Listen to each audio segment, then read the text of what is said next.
성경을 공부하게 되었습니다.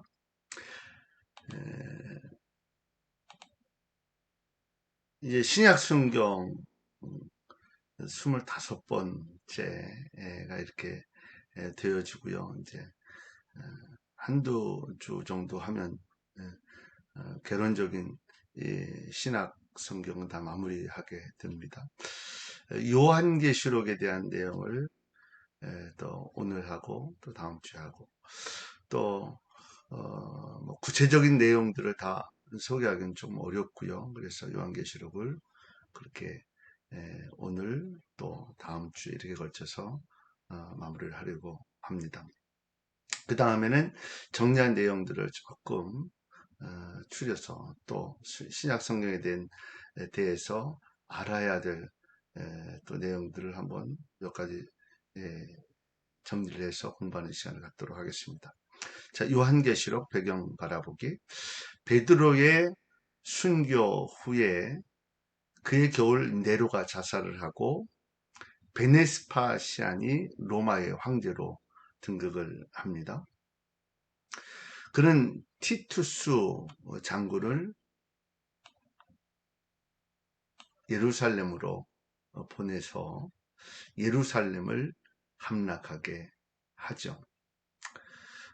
베스파시안 황제가 79년에 죽고 티투스가 로마의 황제로 즉위는 하는데 2년 만에 전염병으로 죽게 됩니다. 그리고 95년 사도 요한이 patmos섬에 유배가 되어 계시록을 기록할 때 로마 황제는 도미티안 황제입니다. 요한은 96년 도미티안이 암살된 후에 사면을 받아서 에베소에 와서 살다가 백년경 12사도 중 유일하게 순교하지 않고 죽었다라고 이렇게 전하게 되어집니다. 지리적 고찰. 요한계시록의 중심 무대는 그리스 에게해 patmos섬입니다. 이 patmos섬은 에게해의 3000개 섬 가운데 하나고요. BC 5세기경 그리스 역사가 투키디데스에 의해서 소개를 받습니다. 터키 서해안 쿠사다시, 에베소의 외양격인 항구에서 60km 정도, 또 그리스 아테네에서 250km 정도 떨어진 곳이다. 지금은 그리스에 속해 있다. 이 사도 요한이 patmos섬에 유배를 오게 되었고 요한계시록을 기록하게 되어집니다. 본문 탐구하기. 좀 그 내용이 좀 많은데요. 이 내용을 좀 헷갈리기도 하고 어렵기도 하고 해서 조금 간단하게 설명을 드립니다. 사도 요한은 도미티안, 아까도 얘기했죠. 도미티안 황제 때 patmos섬에 유배가 되고 계시록을 기록하게 됩니다. 장차 일어날 일에 대한 환상을 보았고 아시아 7교회에 편지를 하라는 사명을 받게 됩니다. 이 계시록을 써서 아시아 7교회에 보내게 되고 그리고 장차 일어날 일에 대해서 예언을 하게 됩니다. 오늘은 아시아 7교회까지 내용을 함께 공부하려 합니다. 요한계시록에 대해 저자는 사도 요한이고요. 기록 시기는 도미티안 황제 때 어디서요? patmos섬에서. 내용은 장차 일어날 일에 대한 기록을 한 것이고요. 수신자는 아시아에 있는 7교회입니다. patmos섬.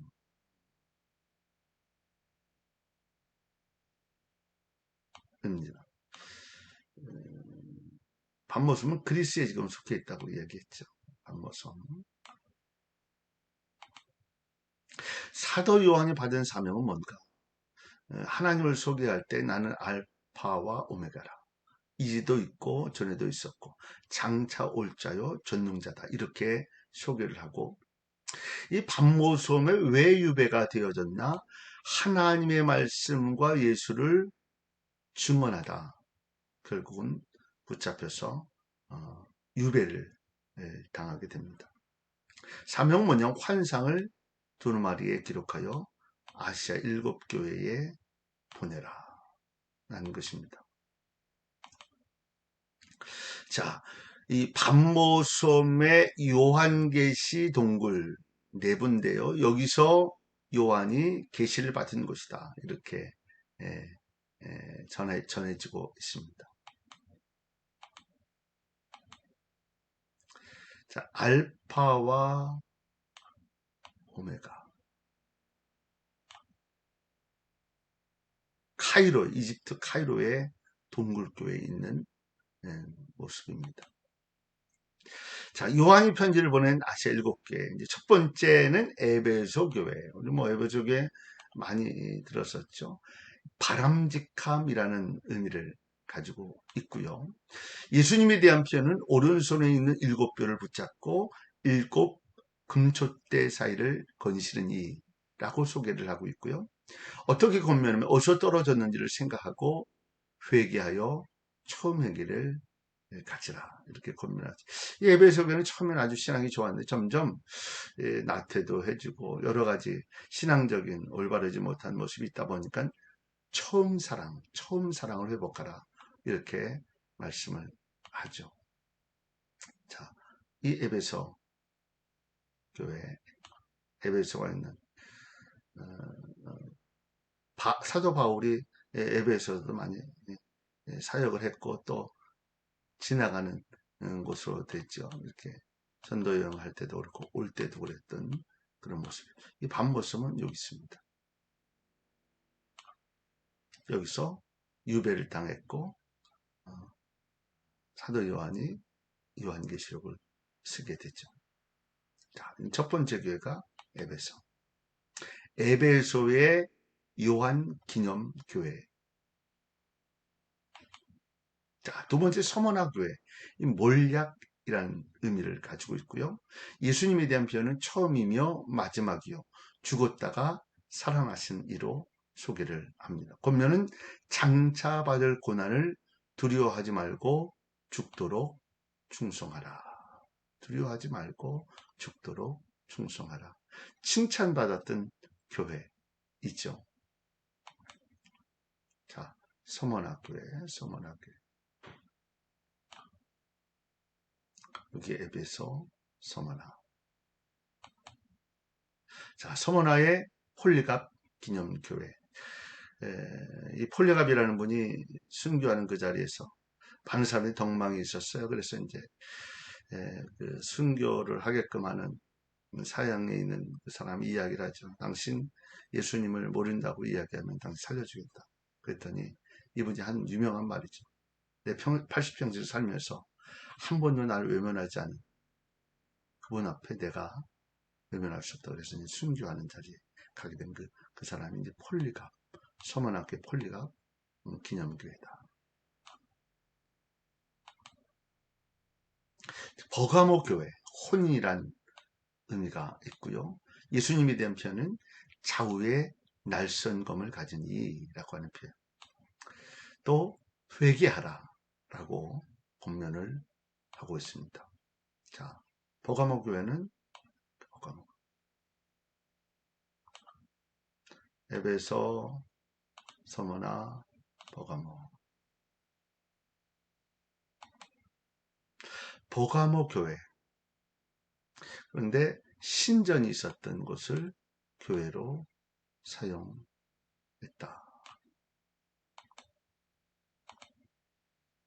두아디라 교회, 계속적인 희생이라는 의미를 가지고 있고요. 예수님에 대한 표현은 그 눈이 불꽃 같고 그 발이 빛난 주석 같은 하나님의 아들, 이렇게 소개를 합니다. 권면은 너에게 있는 것을 내가 올 때까지 굳게 잡으라 라고 합니다. 이 두아디라 교회는 책망받았던 두 교회 중에 한 교회죠. 자, 두아디라 교회.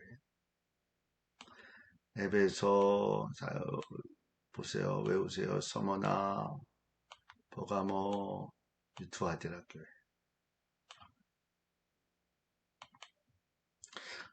두아디라 교회가 있었던 곳이고, 지금 터키.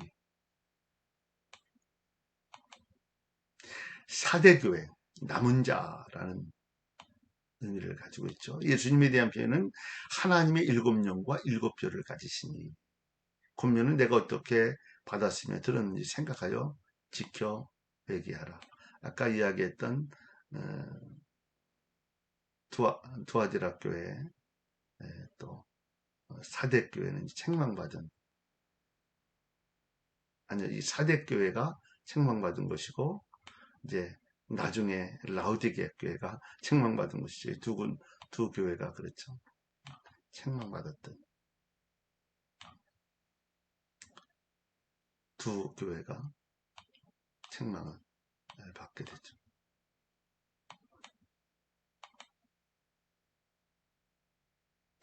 사대교회가 있었던 곳이고, 이 사대교회하고 라우디게아 교회는 살기 좋았던 곳으로 소개를 하고 있습니다.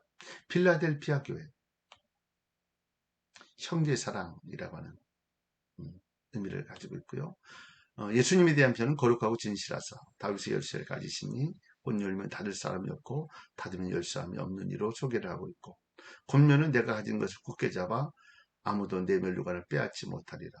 칭찬받았던 교회가 서머나 교회, 빌라델피아 교회 두 교회죠.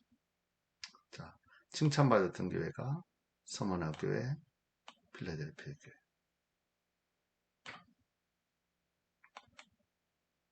빌라델피아 교회가 있었던 곳이고요. 자, 이제 마지막으로 라오디게아 교회, 인권이라는 의미를 가지고 있고요. 예수님에 대한 표현은 아멘이시오, 충성되고 참된 증인이시오, 하나님의 창조의 근본이시니, 이렇게 소개를 하고 있습니다. 권면은 내게서 불로 연단된 금을 싸서 부요하게 하고, 신호를 싸서 입이 벌거벗은 수치를 보이지 않게 하고, 안약을 싸서 눈에 발라 보게 하라. 책망받았던, 제일 많이 책망받았던 그런 교회가 라오디게아 교회였어요. 살기가 좋았고 넉넉한 교회였다. 그런데 하나님이 원하실 수 있는 그 일을 하지 못했다. 그래서 이제 책망을 받게 되는 것이죠. 라오디게아 교회. 책망받은 교회가 사대교회, 라오디게아 교회라고 이야기했고, 칭찬받은 교회가 서머나 교회, 필라델피아 교회, 이렇게 이해를 했으면 되겠습니다. 자, 라오디게아에서 히에로볼리를 바라본 모습이고요. 저 라오디게아 수도관이 있었던, 그러니까 그 당시에 수도관이 있고 뭐 이렇게 했다는 것은 잘 사는 그런 도시였다라고 하는 것을 우리가 이해할 수 있죠. 자, 전체적인 내용하고 마치려고 합니다. 이 에베소 교회에 칭찬받았던 내용은 선행과 인내가 확고했다. 잘 견뎌냈다는 거죠. 그런 책망의 내용은 뭐냐면 처음 사랑을 버렸다. 서머나 교회는 환난 중에 인내하고 영적인 부요가 있었다. 우리가 세상적인 부요보다 영적인 부요가 있어요. 그래 칭찬받는 교회였고, 또 버가모 교회는 고난과 순교 속에 믿음을 지킨 칭찬을 받았고, 그런데 니골라당을 지키는 자가 있었다. 믿음과 순교, 고난 다 잘했는데 또 다른 당을 믿는 자들이 있었다. 투아디라 교회, 사랑과 믿음, 섬김, 인내가 전보다 나은 교회였다. 그런데 거짓 선지자를 용납하고 행음하고 우상숭배의 재물을 먹었다.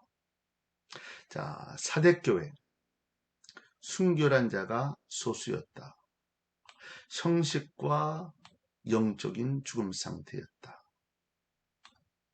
자, 필라델피아 교회 칭찬받았죠?